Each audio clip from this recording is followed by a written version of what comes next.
I took the shortcut out of boredom, not necessity. It was a narrow path, cut between two buildings, overgrown and unlit. The kind of route that seems like it was never meant to exist, but continues anyway out of sheer defiance. I'd passed it 100 times before, but never walked through it. That night, though, something about it felt inevitable. The main road was full of headlights and noise. The shortcut offered stillness. The moment I stepped in, sound thinned out. My footsteps no longer echoed. The street behind me vanished too quickly, like a curtain had dropped. The air changed. Cooler, but not fresh. It tasted stale, preserved, as if it had been sealed away for years. The sky above was the same cloudy dark, but the stars seemed frozen, as if paused mid-twinkle. The path should have taken 2 minutes to cross. I was walking at a normal pace, but after 5 minutes, the buildings on either side hadn't ended. They hadn't even changed. Just the same soot-streaked brick, the same rusted pipes, the same boarded windows. I turned to look behind me, expecting to see the entrance. It was gone. The alley stretched both ways now. I thought maybe I'd been walking in circles. I turned around and retraced my steps. I passed the same broken light fixture 3 times, but in different conditions. First cracked, then intact, then missing entirely. The more I walked, the more the details shifted. The graffiti changed shapes. A trash bag I stepped over earlier was now flattened and dry. My surroundings were in motion, but only when I wasn't looking directly at them. Eventually I stopped and sat down. My phone refused to connect. The clock kept ticking forward, but every time I locked and unlocked it, the minute had jumped. 11:07, 11:19, 11:36. I hadn't moved. There were no sounds, no city noise, no distant hum of life. Even my own breathing felt subdued, like it was being filtered through something. Then the shadows started misbehaving. They didn't stretch the right way. They didn't match the shapes that cast them. One bent across the wall like a spider, its legs too thin, too many. Another flickered like a flame, despite the absence of any light. I stopped walking. My own shadow began moving slower than I did. Then it stopped entirely. When I turned to face it, it vanished. That's when I knew I'd gone somewhere I wasn't meant to be. The buildings began leaning. Not physically, but perceptually. They closed in not in space, but in logic. Their walls began to fold into each other, collapsing and expanding in ways that made my eyes water. Every surface felt like it had a second surface just beneath it, ready to peel away. I touched one of the bricks and felt a heartbeat. I lost time again. I blinked, and I was standing. My feet were wet. The alley was gone. I was back on my usual street, 1 block from home, shivering in a fog that hadn't been there before. I remember walking the last few steps like I was wearing someone else's shoes. My keys didn't fit right. My door creaked in a new tone. Inside, everything was where I left it but off. The air inside my apartment had weight. The mirrors showed strange warps around the edges. My plants were slightly taller. The milk in the fridge had expired 3 months ago, though I'd bought it that morning. The clock on the stove blinked 2:43 a.m., though my phone read 9:06 p.m. My phone, now at 73%, had full signal again. I didn't call anyone. I tried to sleep.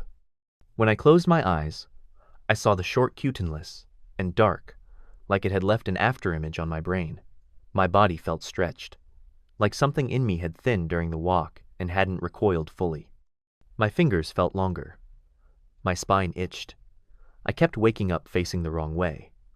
The bed would be untouched on one side, though I remembered falling asleep across the middle. Now, days later, I can't shake the sensation that I'm slightly out of sync. Lights take a half-second longer to respond when I flick the switch. My voice echoes back to me subtly delayed. Reflections don't blink when I do. They hold eye contact just a little too long. The shortcut still exists. I walked past it again yesterday.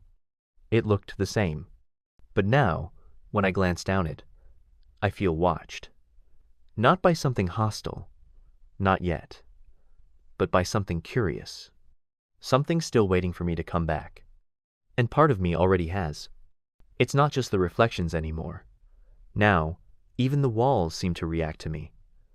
I'll be walking past my hallway mirror and feel the subtle shift of the air, as if the plaster itself has exhaled. Sometimes I catch a faint blur in the corner's impressions, after images, or maybe pieces of me that never returned fully from that alley. I've started to hear things inside the apartment. Not voices, never words. Just subtle repetitions. The scrape of a chair I haven't moved. The rattle of my toothbrush in its holder. The sound of my own footsteps walking the hallway long after I've gone to bed. I'll lie still, eyes wide open, and hear the precise cadence of my movement from earlier in the day being replayed step by step, as though the apartment is testing the memory of my presence. I found myself watching a video on my phone last night one I didn't open.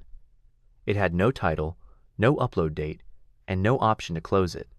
Just a silent clip, panning slowly down a long, narrow alley that never ended. The bricks were wet, the air shimmered. The perspective twisted subtly with each passing second. In the background, something moved behind the walls. I dropped the phone. When I picked it up again, the screen was black. The battery had drained completely. The shortcut shows up in my dreams now, but it's not always an alley anymore. Sometimes it's a stairwell. Sometimes a windowless tunnel lined with pulsing roots. Sometimes it's a crawlspace beneath my apartment, filled with warm, breathing air. Each time, I take the path. Each time, I don't remember exiting. I wake up with dirt on my hands, pebbles in my sheets, my socks crusted in gray dust I can't identify. I avoid the shortcut on purpose now, but somehow I always end up near it. My feet drift toward that side of the street. My body angles that way on instinct. Once, I walked a full 3 blocks in the wrong direction, before realizing I was heading straight for the gap between the buildings, eyes unfocused, mouth slightly open. I turned away at the last moment, but I felt something lean out from within. Not physically, just a pressure, like a long hand resting just behind the edge of vision. Whatever is in that place isn't trying to drag me back. It's waiting for me to realize I never left. I caught my reflection smiling this morning while my face was still neutral. A slow curl of the mouth that arrived half a second before I even felt the thought. Then, nothing. My reflection froze, blank and motionless, while I leaned forward to inspect it. I touched the glass. It was warm, like skin. The shadows in my apartment no longer align with the lighting. I moved a lamp, and its glow bent unnaturally curling up the wall, in a spiral, before settling into the shape of something like a doorway. The spiral remained, burned into the paint, faint but visible in daylight. I've stopped touching it. Yesterday, I opened a cabinet I never use and found a photograph. It showed the alley, but not as it looks now. The buildings were clean. The path was brighter. There was a bench beside the wall and a sign overhead features that don't exist in my city. The timestamp was burned into the corner. 2:43 a.m. Every strange thing leads back to that time. I started checking all my devices. My microwave, my oven, my watch. They all freeze at 2:43 a.m., briefly, each night, no matter how often I reset them. My bedroom light flickers twice at that moment. My windows fog. My doorknob grows cold. At first I thought it was haunting. Now I think it's more like sinking. A slow process of recalibration. The shortcut marked me. It measured me as I walked. It scanned each step, every breath, every pause. And now that it knows my patterns, it's reconstructing them. Not to erase me. To replace me. This morning, I noticed my own handwriting had changed. Just slightly. The loops were tighter. The pressure lighter. I don't remember practicing it that way. I compared it to a notebook from last week. The old writing looked heavier, more rushed, like someone else trying to mimic me before perfecting the method. Sometimes I find the front door unlocked when I wake. Sometimes I find my bed still made. Once, I found my apartment keys already in my pocket before I'd even picked them up.